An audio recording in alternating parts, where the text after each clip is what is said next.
Hey everyone, and welcome back to my channel. My name is Icarus, and today is Sinday.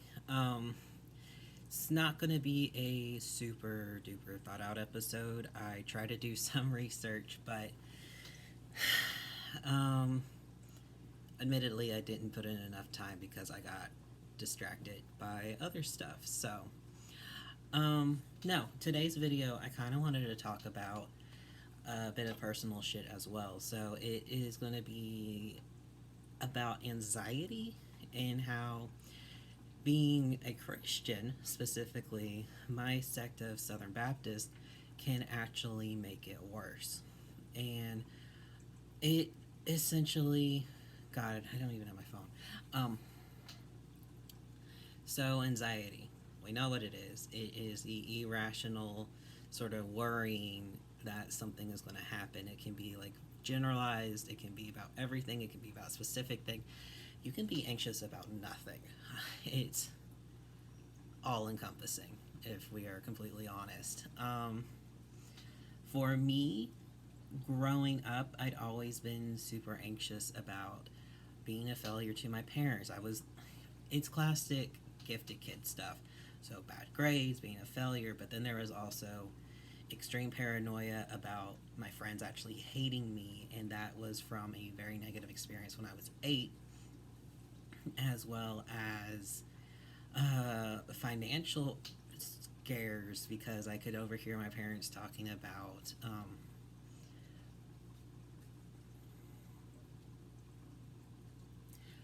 financial scares because I could hear my parents talking about money issues. Even though I did grow up middle class, my dad had a credit card problem, so it would sometimes push the family limits a bit much.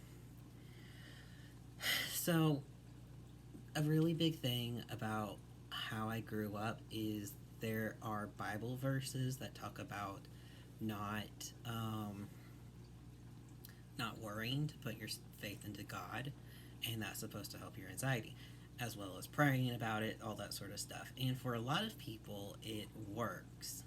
Um, if you have a close bond with your religious figure and you feel confident in handing over your anxieties and that they'll take care of it, it works for them.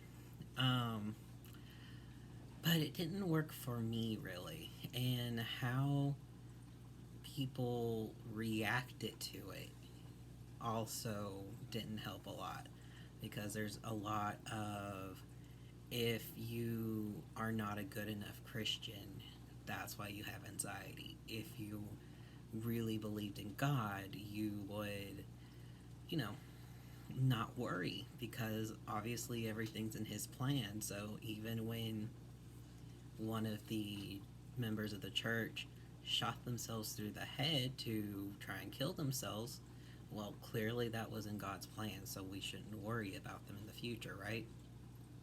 I'm exaggerating a bit.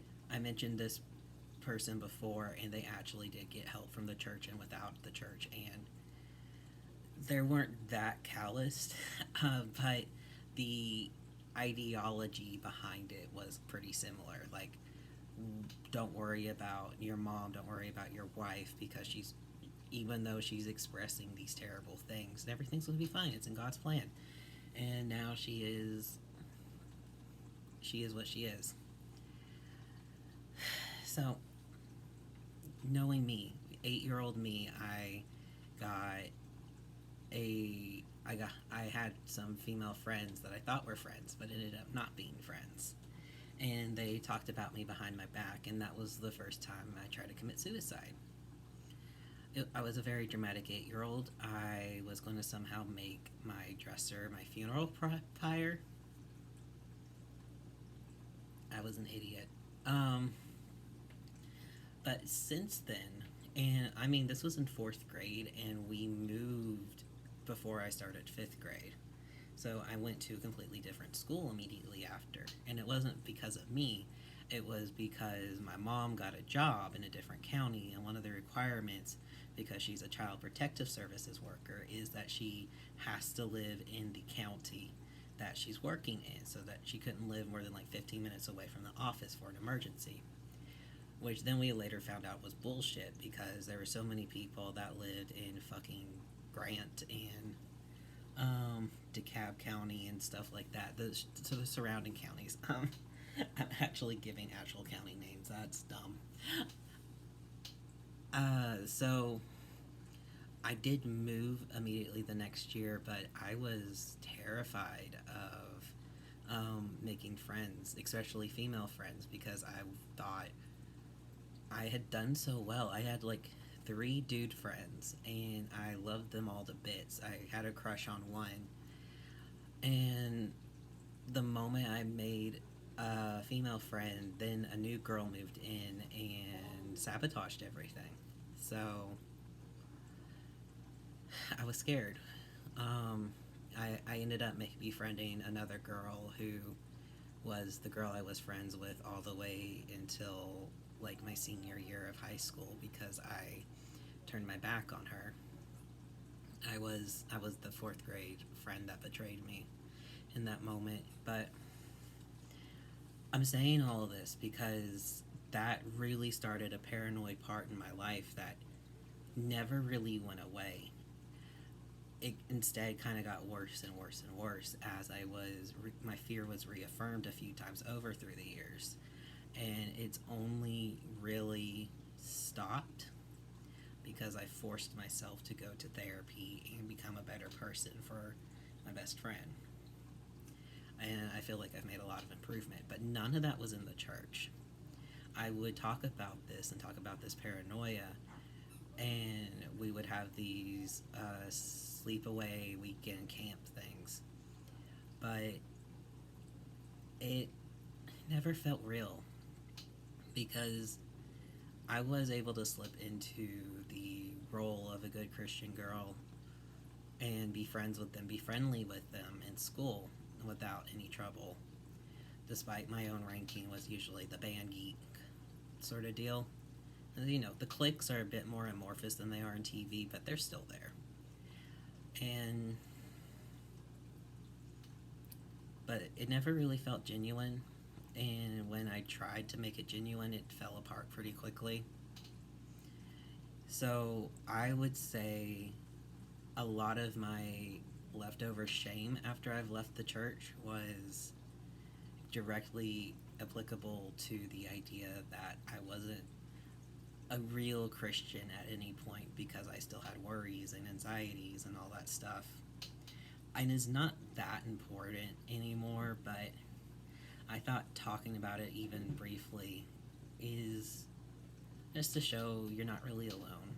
Because, that's another really big thing that happens is when you leave the church, you end up feeling like you're leaving your community, your family in some ways, depending on how involved your family is with the church or what denomination you're leaving. Like Mormonism and Jehovah's Witnesses are especially notorious for shunning people that leave the faith.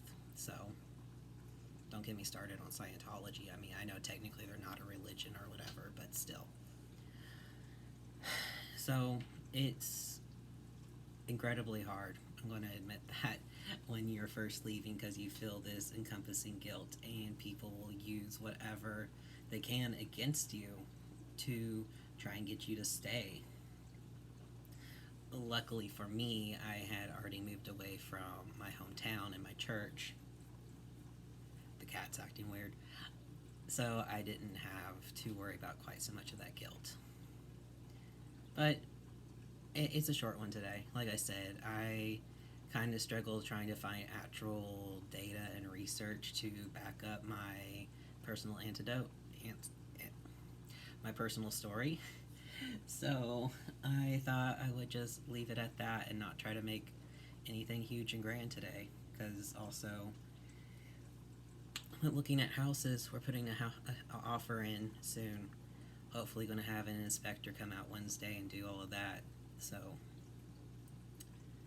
I'm tired.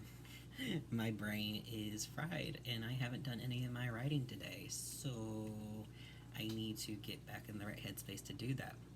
Anyway, y'all have a fantastic day. Stay safe, stay hydrated. I'll talk to y'all tomorrow. Bye.